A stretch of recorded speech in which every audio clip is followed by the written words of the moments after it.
sini saya beserta rekan-rekan tim saya akan menjelaskan mengenai konsep dasar kurikulum madrasah ibtidaiyah. Yang pertama atau A itu ada pengertian kurikulum. Istilah kurikulum atau curriculum pada awalnya digunakan dalam dunia olahraga, berasal dari kata kurir atau pelari dan curere atau tempat berpacu. Istilah kurikulum juga berasal dari bahasa Latin yaitu curricule, artinya jarak yang harus ditempuh oleh seorang pelari. Pada masa itu, pengertian kurikulum ialah jangka waktu pendidikan yang harus ditempuh oleh peserta didik yang bertujuan untuk mendapatkan ijazah. Pada hakikatnya, merupakan suatu bukti bahwa peserta didik telah menempuh kurikulum yang berupa rencana pelajaran. Kurikulum merupakan pedoman mendasar dalam proses pembelajaran. Keberhasilan dan kegagalan suatu proses pendidikan, mampu dan tidaknya peserta didik menyerap materi pembelajaran, tercapai atau tidaknya tujuan pendidikan, bergantung pada kurikulum yang digunakan.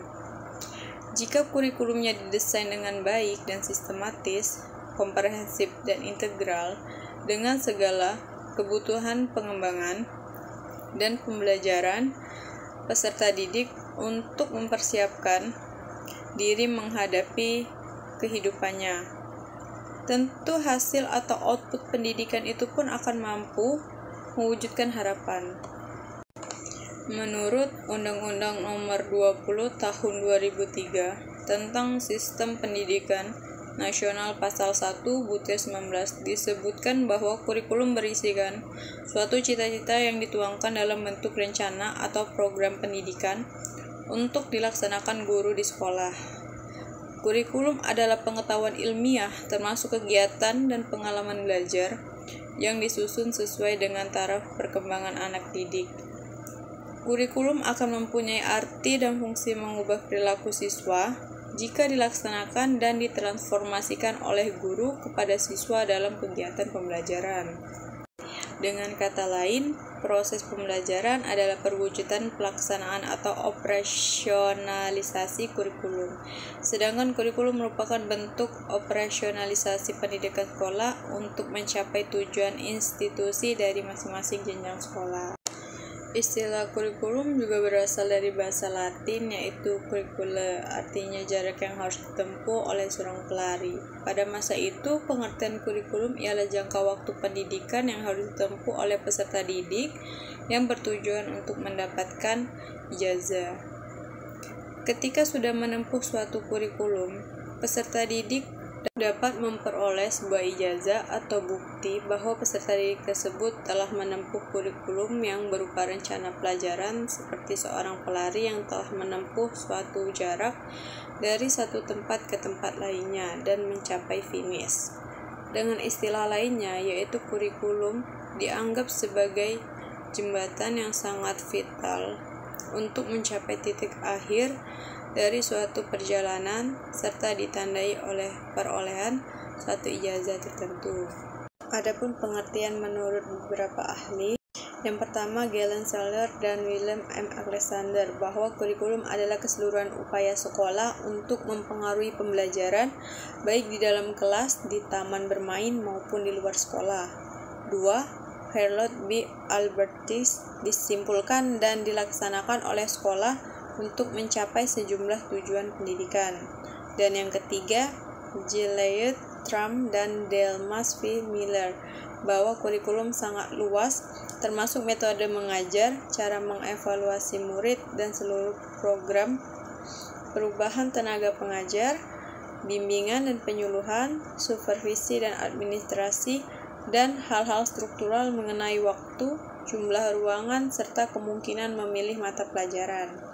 Beberapa pendapat tentang kurikulum yang disampaikan oleh para ahli, maka penulis berpendapat bahwa kurikulum merupakan program pendidikan yang disediakan oleh lembaga pendidikan untuk peserta didiknya, yang mencakup metode belajar mengajar, evaluasi pendidikan, program pendidikan, perubahan pengajar, bimbingan dan konseling, supervisi, administrasi, serta hal-hal struktural lainnya. B. Hakikat, peran, prinsip, dan Fungsi kurikulum. Yang pertama yaitu hakikat kurikulum. Secara harfiah, kurikulum berasal dari bahasa Latin yaitu curriculum, yang artinya kumpulan materi pembelajaran yang harus dicapai dalam kurun waktu yang telah ditentukan, triwulan atau 1 semester. Pengertian kurikulum tersebut sesuai dengan asal katanya yaitu career. Yang kedua yaitu peran kurikulum. Kurikulum dipersiapkan dan dikembangkan untuk mencapai tujuan pendidikan, yakni mempersiapkan peserta didik agar mereka dapat hidup di masyarakat.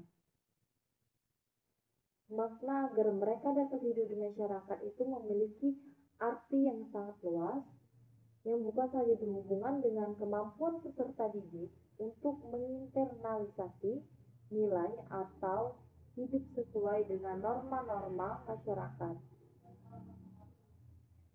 Peran kurikulum dapat dibagi menjadi dalam 3 bagian. Untuk yang pertama yaitu peran konservatif, yang kedua peran kreatif, dan yang ketiga yaitu peran kritis dan evaluatif. Makna dari peran konservatif yaitu salah satu tugas dan tanggung jawab sekolah sebagai suatu lembaga pendidikan adalah mewariskan nilai-nilai dan budaya masyarakat kepada generasi muda, yaitu siswa. Yang kedua yaitu peran kreatif. Dalam rangka inilah kurikulum memiliki peran kreatif. Kurikulum harus mampu menjawab setiap tantangan sesuai dengan perkembangan dan kebutuhan masyarakat yang cepat berubah. Yang ketiga yaitu peran kritis dan evaluatif. Dengan demikian, kurikulum berperan untuk menyeleksi nilai dan budaya mana yang perlu dipertahankan, dan nilai atau budaya mana yang harus dimiliki oleh anak peserta didik.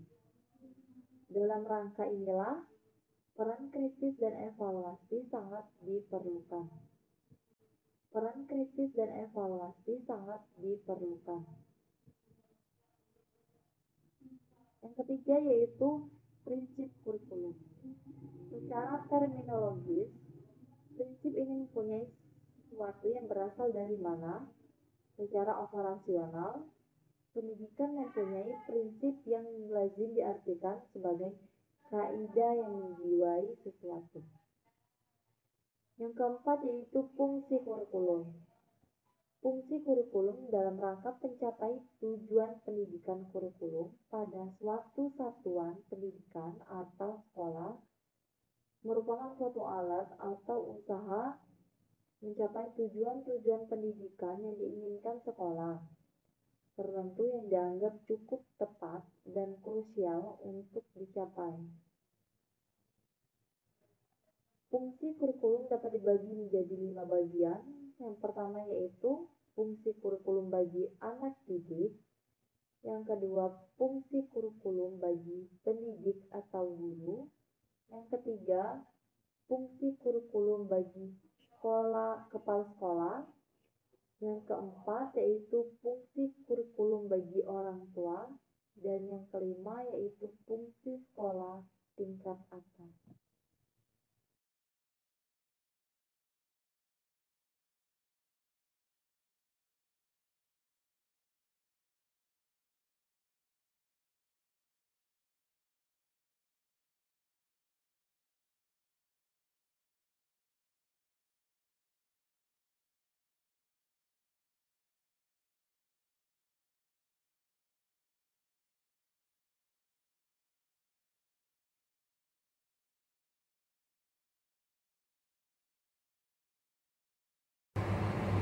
C.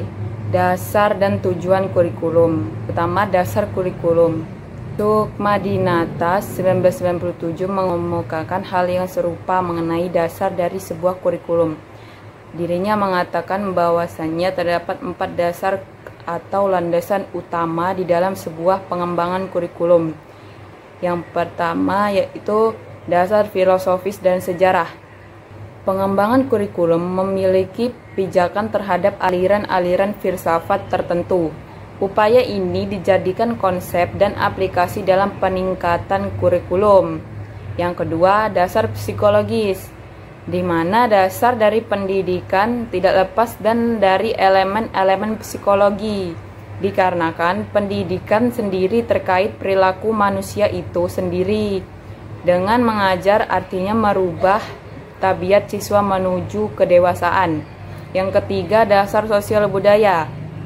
Sukma Dinata 1997 mengatakan bahwasannya lewat sebuah pendidikan, manusia mengenal kultur masa lalu, disertakan dalam kultur masa sekarang, dan juga kultur masa depan.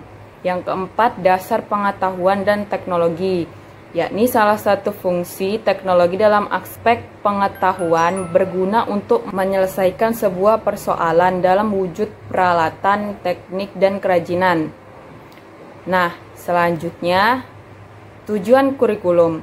Tujuan kurikulum pada hakikatnya adalah setiap program pendidikan yang akan diberikan kepada siswa. Mengingat bahwa kurikulum adalah alat untuk mencapai tujuan pendidikan, maka dari itu tujuan kurikulum harus dijabarkan dari tujuan umum pendidikan.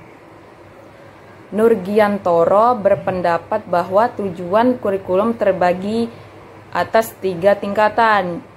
Yang pertama, tujuan jangka panjang atau AIMS, yang dimana tujuan ini menggambarkan tujuan hidup yang diharapkan serta didasarkan pada nilai yang diambil dari filsafat. Yang kedua, tujuan jangka menengah atau goals, yang dimana tujuan jangka menengah ini merujuk pada tujuan sekolah yang berdasarkan pada jenjangnya, misalnya SD, SMP, SMA, dan lain-lainnya. Yang ketiga itu ada tujuan jangka dekat atau objektif, di mana tujuan jangka dekat yang dimana tujuan yang dikhususkan pada pembelajaran di kelas. Misalnya siswa dapat mengerjakan perkalian dengan betul, siswa dapat mempraktikkan sholat, dan sebagainya. Ada pula tujuan kurikulum dibagi menjadi 5. Yang pertama, tujuan pendidikan nasional, yakni tujuan yang dikehendaki dalam Undang-Undang Nomor 20 Tahun 2003 tentang sistem pendidikan nasional adalah meningkatkan kualitas manusia Indonesia, yakni manusia yang beriman dan bertakwa kepada Tuhan Yang Maha Esa, berakhlak mulia, sehat, cakap, kreatif, mandiri, dan menjadi warga demokratis dan menjadi warga negara yang demokratif dan bertanggung jawab. Nah, yang kedua itu tujuan institusional, yakni tujuan yang ingin dicapai oleh suatu instansi pendidikan sebagai penyelenggaraan pendidikan. Tujuan institusional adalah tujuan yang harus dicapai oleh setiap lembaga pendidikan. Nah, dan yang terakhir, tujuan pembelajaran. Tujuan pembelajaran ini merupakan kemampuan yang harus dimiliki oleh anak didik setelah mereka mempelajari bahasa tertentu. Tujuan pembelajaran merupakan kemampuan yang harus dimiliki oleh anak didik setelah mereka mempelajari bahasan tertentu dalam bidang studi. Yang terakhir, tujuan pembelajaran, yang dimana merupakan kemampuan yang harus dimiliki oleh peserta didik setelah mereka mempelajari bahasan tertentu atau dalam bidang studi tertentu dalam satu kali pertemuan. Oke, terima kasih.